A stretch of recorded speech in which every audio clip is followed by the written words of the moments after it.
صلی علی نبینا صلی علی محمد۔ یہ حضور، یہ دعا اور بد دعا میں کیا فرق ہے؟ یہ تو جس کو پڑھتی ہے اس کو پتہ چلتا ہے۔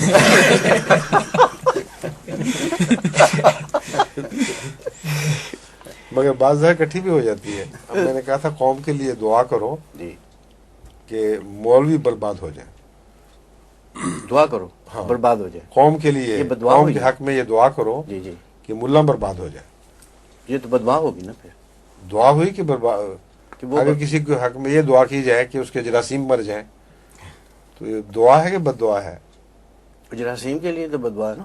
وہی تو کہہ رہا ہوں، وہی میں کہہ رہا ہوں کہ ایک شخص کی دعا بعض دفعہ بالکل، جی جی، کسی اور کے لیے بد دعا کا تقاضا کرتی ہے۔ ایسے جب آپ صحت کی دعا کرتے ہیں جی جی، تو آپ کو خیال نہیں آتا کہ کتنے بدبخت جراثیم بیچارے اس دعا کے نتیجے میں مارے جاتے ہیں۔ ٹھیک ہے نا؟ یہ جو ہمیں یہ دعا سکھائی گئی ہے کہ اللہم مزکہم کل مزکم شاہ صاحب چھوڑے لوگ دیکھ رہے ہیں ٹیلی ویژن سارے، آپ کا ایک بھرم رہ گیا دنیا، چھوڑے اس بات کو۔ ہاں، تو میرے کہنے کا مطلب یہ ہے کہ اردو میں تو اس کا ترجمہ یہ ہے، یہ اے اللہ انہیں پارا پارا کر دے، ہاں ٹھیک ہے، انہیں پیس کر رکھ دے اور ان کی خاک اڑا دے۔ ٹھیک۔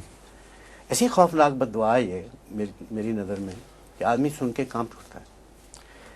ہمارا ایمان ہے کہ حضرت رسول اکرم صلی اللہ علیہ وسلم وہ رحمت العالمین تھے، اور حضرت مسیح علیہ السلام نے فرمایا ہے کہ گالیاں سن کے دعا دو۔ ٹھیک، تو اب ہمیں یہ کہا گیا ہے کہ یہ بار بار بد دعا پڑھو یا دعا پڑھو۔ ہاں ہاں، کس کے لیے؟ یہی تو میں آپ سے پوچھ رہا ہوں، یہ ان کے لیے جو قوم کی جڑوں میں بیٹھے، رشینز کے لیے ہے یا ان لوگوں کے لیے جو قوم کی جڑوں میں بیٹھے ہوئے ہیں، جن کی موجودگی میں قوم دوبارہ زندہ ہو ہی نہیں سکتی، جن سے یہ حال ہو گیا ملک کا، پارا پارا ہو رہا ہے ملک، تو پارا پارا کرنے والوں کو آپ بددعا نہ دیں، گالیاں سن کے دعا دو کتابیں، اور جو پارا پارا ہو رہے ہیں ان بیچاروں کا کیا قصور ہے؟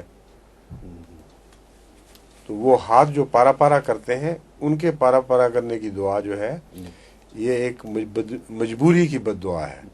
دراصل اس میں دعا کا معنی ہے جی، اے خدا ہماری قوم کو ان بدبختوں سے بچا جنہوں نے قوم کو ٹکڑے کر دیے ہیں، ان بدبختوں سے بچا جنہوں نے اسلام کو پارا پارا کر دیا ہے، جنہوں نے اسلامی اقدار کے حلیے بگاڑ دیے ہیں۔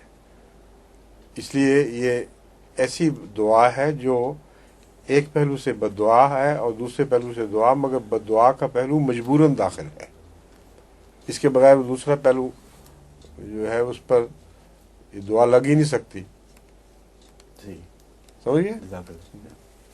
اور دوسرے کہ الہامی دعا ہے، از خود فیصلہ نہیں کیا کسی نے۔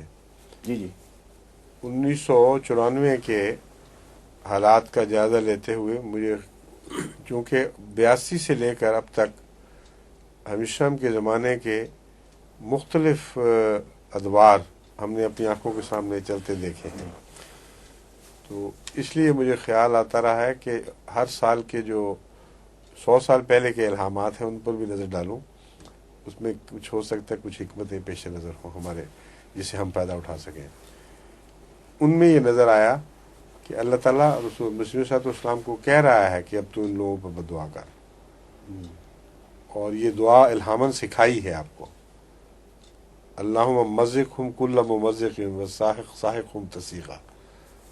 تو اس پہلو سے مجھے خیال آیا اور دل میں یقین سے یہ پوری طرح یقین بھر گیا کہ یہ اس دور کے مولویوں کے لیے اب بد دعا کرنا لازم ہو گیا ہے، ورنہ قوم بچتی نہیں۔ اب یہ ویسا ہی ہے، اس سے یاد آ جاتا ہے حضرت نوح کا واقعہ کہ حضرت نوح کو بھی خدا نے خود بد دعا کرنے کی تلقین فرمائی تھی۔ یہ کہا تھا کہ ان لوگوں نے اب فاسق فاجر کے سوا بچے نہیں جننے، جنہوں نے ایمان لانا تھا تجھ پر ایمان لے آئے، باقی کچھ نہیں ہوگا۔ تب حضرت نوح نے اللہ کے علم کے مطابق جب یہ معلوم کر لیا کہ اب یہ قوم ایسی ہے، تو ساری قوم کے لیے بد دعا کی، لیکن میں نے یہ سوچا تھا کہ بجائے اس کے کہ وہ حال پہنچ جائے کہ ساری قوم برباد ہو جائے، کیوں نہ برباد کرنے والے ہاتھوں کے خلاف بد دعا کر دی جائے. سمجھے؟